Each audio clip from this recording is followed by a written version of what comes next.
phenomenon.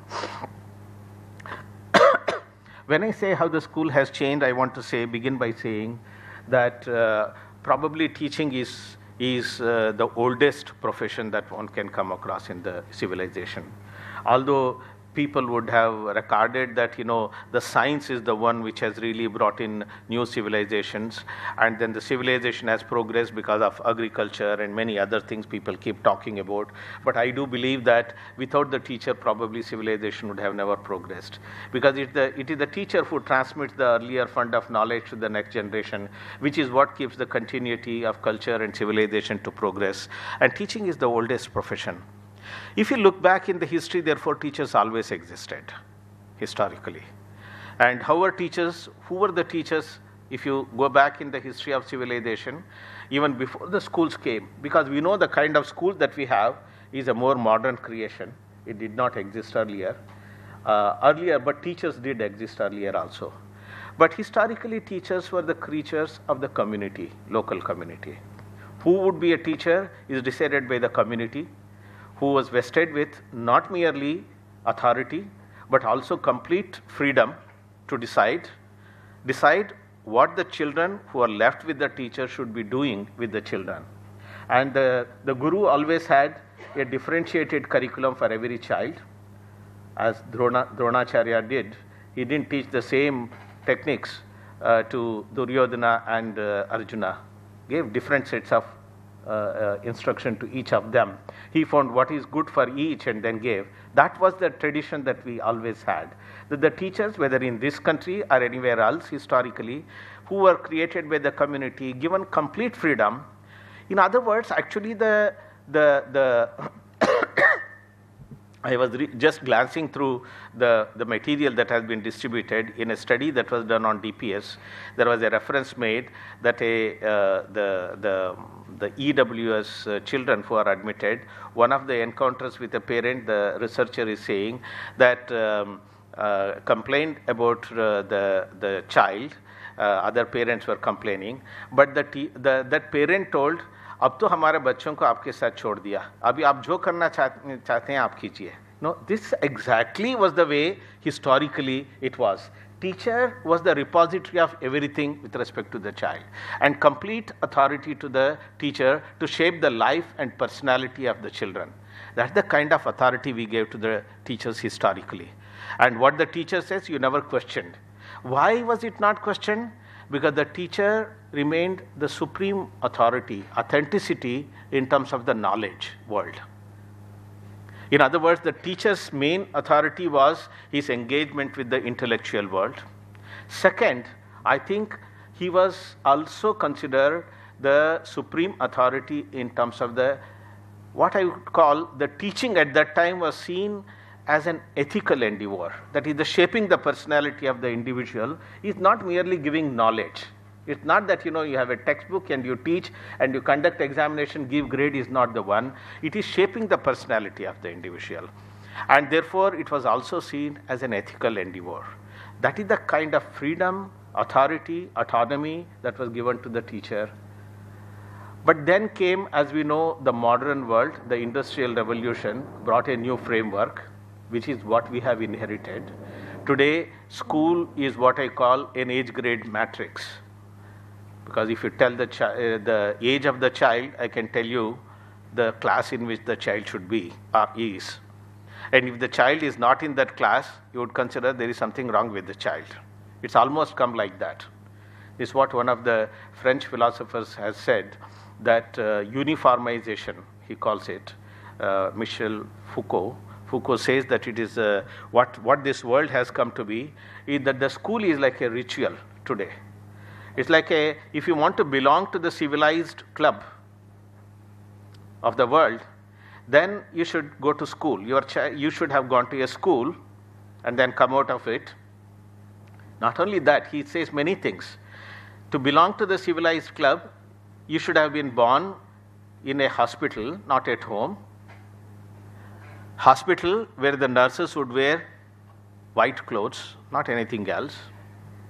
These are all become sort of a standardization or uniformization process. Today, therefore, everybody has to be cast in a homogenized world of the kind. And so much so that can we imagine a world without a school today? I don't know whether you would have ever imagined if I don't ask you this question. It's like, but you should remember 600 years ago there was not even the printed word. The printing press was not there 600 years ago. But today you cannot think of a world without print material. Today, in fact, you cannot think of a world without computer also. At least you and me cannot think of a world without a computer even.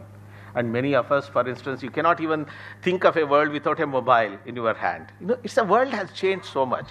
It's a different kind of thing that we are talking about.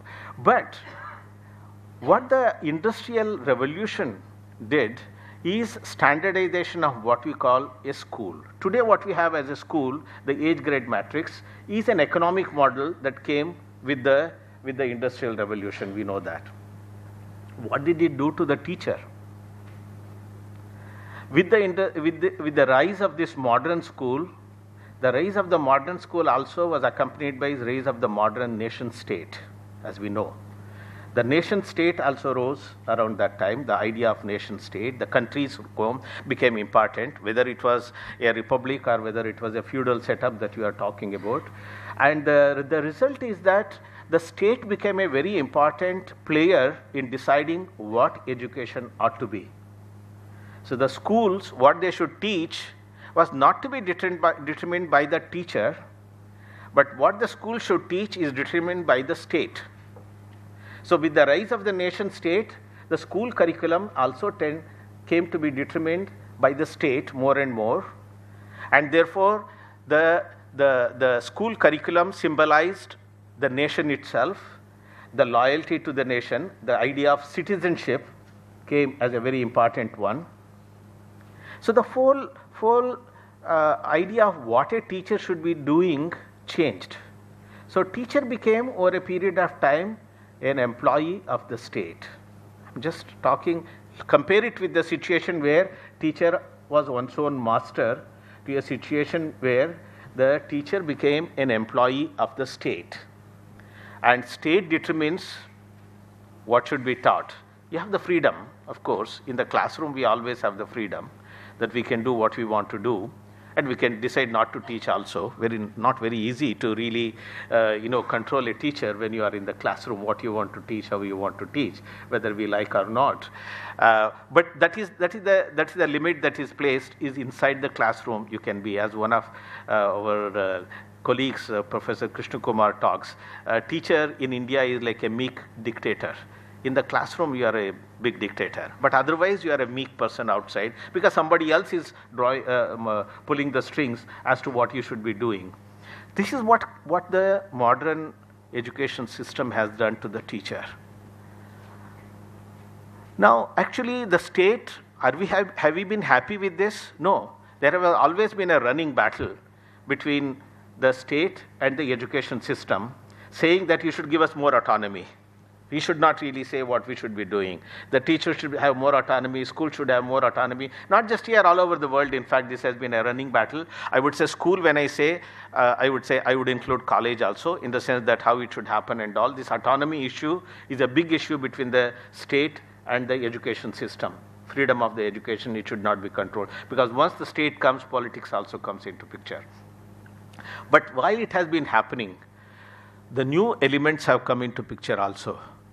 Because if the state came to control what is worth learning and what is worth teaching, what is emerging today is a new phenomenon in knowledge control. The new phenomenon in knowledge control is the market. Market has become a very important role to play in terms of what is worth teaching, what is worth exploring. We were all taught as students of science that how science has grown is because, the inventions and discoveries have come due to curiosity of the individual. We all teach so many things, how discovery happens and all those things. But in reality today, science goes where money is. Because you don't have money everywhere. The state doesn't invest as much as private invests.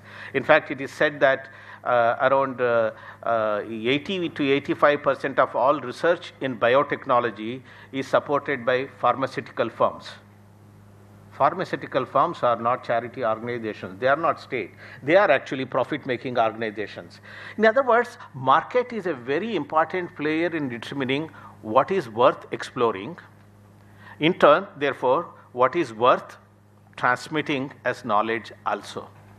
This is one part of the story about knowledge control that is happening, moving from the teacher's own decision making to state influencing what is knowledge, what knowledge should be shared, to market trying to influence. What has happened to the life of the teacher in this change phenomenon of market? The teacher has become, the teacher relationship between the teacher and the employer has become, and more so between the parents who send their children to school and the school, has become more of a patron and client relationship. That's what market determines. So we use new terminologies now, new language, new vocabulary we use. We talk in terms of value for money. Why do I send my child to your school? Does it really fetch me the value for money that I am spending? Otherwise, why should I spend money on my child? This is not a language that at least I was not used to when I was a child. But today's world actually has changed. Whether you are in the government or private, people are using a different vocabulary altogether. What is the role of the teacher in this whole process? Teacher is therefore to implement, deliver, and produce what they ought to be producing. That is the learning. Is that all? Should that be the relationship between the teacher and the child? That is not what we were taught in education.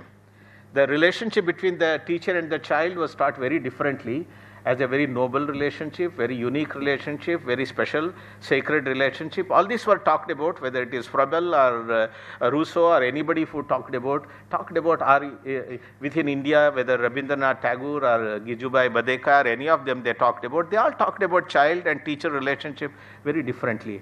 But are we today able to really do this? This is a question. With the market forces operating, I think the teacher's image, teacher's position, teacher's relationship with the act that they are performing, and particularly the knowledge that they are transmitting, has also changed enormously. The fourth point in changing the role of the teacher is what I narrated to you a little bit earlier about MOOC. What has technology done to teachers? What is MOOC? What does MOOC represent, in fact? MOOC represents a phenomenon in which the monopoly of the schools and colleges as the means of transmitting knowledge is broken. When we were children, education was seen, if you want to learn, you should go to a school. Otherwise, you are not learning. If you are being educated and going to school and college were synonymous. Today, it is changing. We all know. We are all aware in the back of our mind that something else is happening. That our children who come to our schools, if you talk to a child, an 11th standard child, who says, why are you coming to school? Why are you going to the school at all? One of the things they all say is that, I have to appear for an examination and get the certificate, therefore I am going. I'm not saying only that they say, but they do say this. Many children do feel that after all, we all know that after October, November, the 10th standard and now 10th standard pressure is reduced in CBSE, but 12th standard definitely after October, November, who bothers about the school? They are all busy preparing for the examination. Even the teachers don't really